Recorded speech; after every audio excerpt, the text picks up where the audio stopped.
আজকে এই সমাবেশ দেখে একমাত্র জালেমরাই এবং চাঁদাবাজরাই তারা বেজার হতে পারে, তাদের মন খারাপ হতে পারে, কিন্তু যারা বাংলাদেশে উন্নয়ন চায়, উন্নতি চায়, তাদের আজকে খুশির আর শেষ সীমা নাই, তারা খুশিতে বাগ বাগ হয়ে আছে। আজকের এই বিভাগীয় সমাবেশে এখন বক্তব্য রাখবেন 24 জুলাই অভ্যুত্থানের অন্যতম রূপকার ইসলামী আন্দোলন বাংলাদেশের সংগ্রামী সিনিয়র নায়েবে আমির আলহাজ হযরত মাওলানা মুফতি সৈয়দ মোহাম্মদ ফয়জুল করিম শেখ চরমনাই।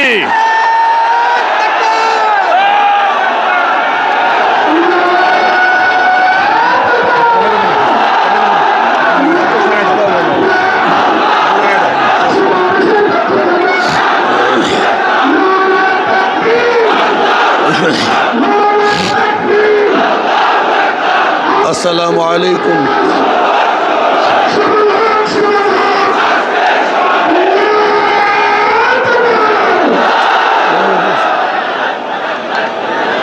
আসসালামু আলাইকুম ওয়া রাহমাতুল্লাহি ওয়া বারাকাতুহু। নাহমাদু ওয়া নুসাল্লি আলা রাসূলিহিল কারীম, আম্মা বাদ। ফাআউযু বিল্লাহি মিনাশ শাইতানির রাজীম। বিসমিল্লাহির রহমানির রহিম। ولا تهنوا ولا تحزنوا وأنتم الأعلون إن كنتم مؤمنين صدق الله العلي العظيم। সবাই পড়ি সাল্লাল্লাহু আলাইহি ওয়াসাল্লাম। 8 দলীয় কর্তৃক আয়োজিত আজকে বরিশালের ইতিহাসে সর্ববৃহত্তম এই জনসভার সম্মানিত সভাপতি, প্রধান অতিথি, নেতৃবৃন্দ, সকল স্তরের ইসলাম প্রিয় দেশপ্রেমিক ভাইয়েরা আমার, আজকে সমাবেশ প্রমাণ করেছে আগামী সংসদ হবে ইসলামের সংসদ। আজকে সমাবেশ প্রমাণ করেছে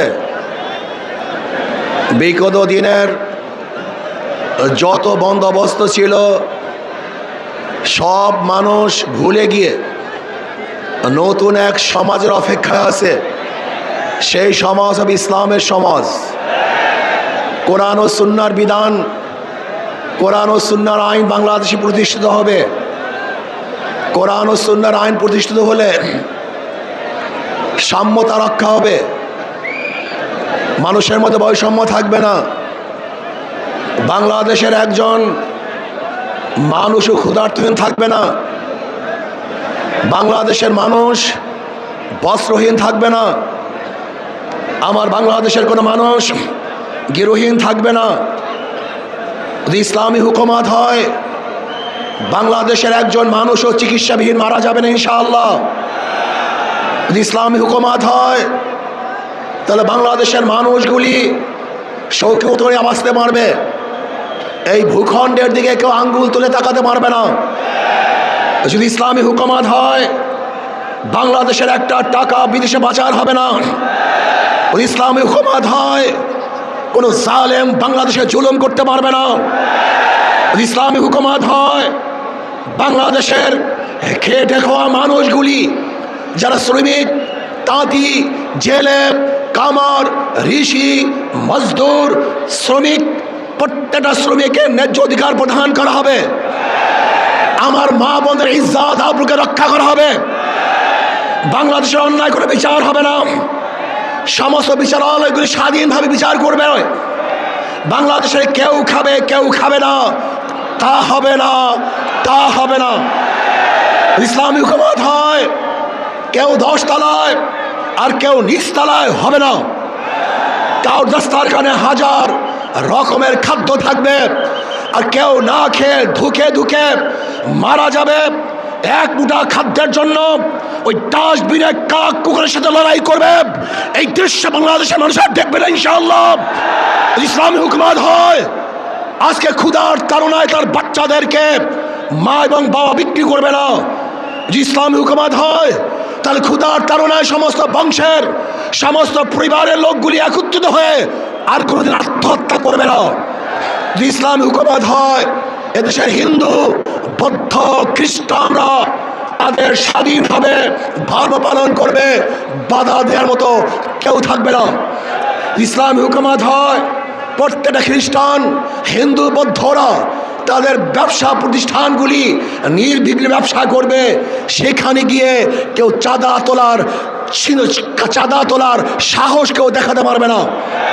যদি ইসলামী হুকুমত হয়, তাহলে কাউর সুন্দরী মেয়েদের প্রতি কেউ লোলুপ দৃষ্টিতে তাকাতে পারবে না। যদি ইসলামী হুকুমত হয়, তাহলে কেউ চাকরি পাবে আর কেউ চাকরি পাবে না, এই বৈষম্য আর থাকবে না, সবাই সম হয়ে যাবে, সমান হয়ে যাবে। যদি ইসলামী হুকুমত হয়, কে আওয়ামী লীগ, কে বিএনপি, কে জাতীয় পার্টি, কেউ জাসদ, কে বাসদ দেখার কোনো বিষয় নয়। যারা অন্যায় করবে না, তারা বাংলাদেশের প্রত্যেকটা জায়গায় নির্বিঘ্নে হাঁটতে পারবে, বুক উঁচা করে হাঁটতে পারবে। আর যারা দোষী আমার দলের হলেও তাকে জেলখানায় ঢুকে মরতে হবে। যদি ইসলামী হুকুমত হয়, তাহলে কি হবে?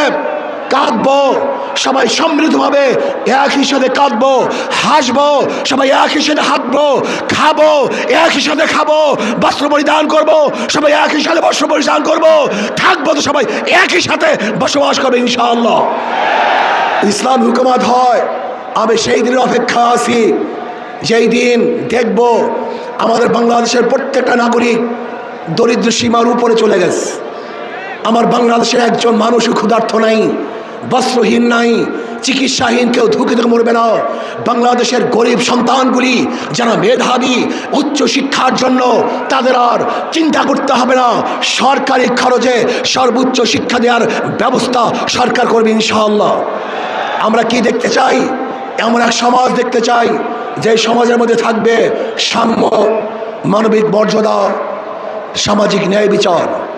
আজকে বাংলাদেশের বিচার ব্যবস্থা বলতে কিচ্ছু নাই। আপনারা দেখেছেন আমাদের দেশের ল, আমাদের দেশের আইন, কেউ যদি আসামি হয় এবং সাজাপ্রাপ্ত হয়, তাকে কোর্টে হাজির হয়ে তারপরে জামিন মঞ্জুর করাতে হয়। কিন্তু আমরা কি দেখেছি? বিদেশে থাকা অবস্থায়ও কোর্ট তাকে জামিন দিয়ে দিয়েছে। এরকম আইন বাংলাদেশের আছে বলে আমার জানা নেই। তার মানে বিচার বলতে আমাদের বাংলাদেশে কিছুই নেই। আজকে এই সমাবেশ দেখে একমাত্র জালেমরাই এবং চাঁদাবাজরাই তারা বেজার হতে পারে, তাদের মন খারাপ হতে পারে, কিন্তু যারা বাংলাদেশে উন্নয়ন চায়, উন্নতি চায়, তাদের আজকে খুশির আর শেষ সীমা নাই, তারা খুশিতে বাগ হয়ে আছে। আসুন আমরা যে ইসলামী দল করি, ইসলামী সংগঠন করি, মিথ্যা বলবো না, ধোঁকাবাজি করব না। আমাদের চরিত্র আখলাককে মজবুত করতে হবে। নবী আলাইহিসসালাতু ওয়াসসালামের ব্যাপারে আল্লাহ পাক বলেছেন, ইন্নাকা লাআলা খুলুকিন আযীম। অথচ আমরা ইসলামী সংগঠন করি, আমরা মিথ্যা আশ্রয় নেই, ধোঁকাবাজি করি। এটা ইসলামী সংগঠনের কোনো সদস্যের চরিত্র হতে পারে না। যা বলবো স্পষ্ট বলবো, যা কিছু করবে স্পষ্ট বলবো, কোনো অবস্থায় মিথ্যা বলবো না। যদি আমরাও মিথ্যা বলি তাহলে আমাদের উপরে মানুষ আস্থা হারিয়ে ফেলবে, আমাদের কথাও মানুষ বিশ্বাস করবে না। আসুন আগামী নির্বাচনে ঐক্যবদ্ধভাবে নির্বাচন করবে ইনশাআল্লাহ। আমি আগেই বলে দিয়েছিলাম, যদি আমরা মুনাফিকি না করি, আমাদের কলিজা, আমাদের কলম যদি ঠিক থাকে, আগামী ইসলাম হুকুমত হবেই হবে ইনশাআল্লাহ। লিখে রাখতে পারেন আগামী সংসদ হবে ইসলামের সংসদ, আগামী সংসদ হবে কোরআন ও সুন্নাহর সংসদ। আল্লাহ আমাকে এবং আমাদের সবাইকে একই সাথে এক ও ন্যাক হয়ে ইসলাম হুকুমত কায়েম করার জন্য আল্লাহ পাক আমাকেও চেষ্টা করার তৌফিক দান করুন, আমাদের সবাইকে কবুল করে নেন। আমা আলাইনা ইল্লাল বালাগ। আসসালামু আলাইকুম ওয়া রাহমাতুল্লাহি ওয়া বারাকাতুহু।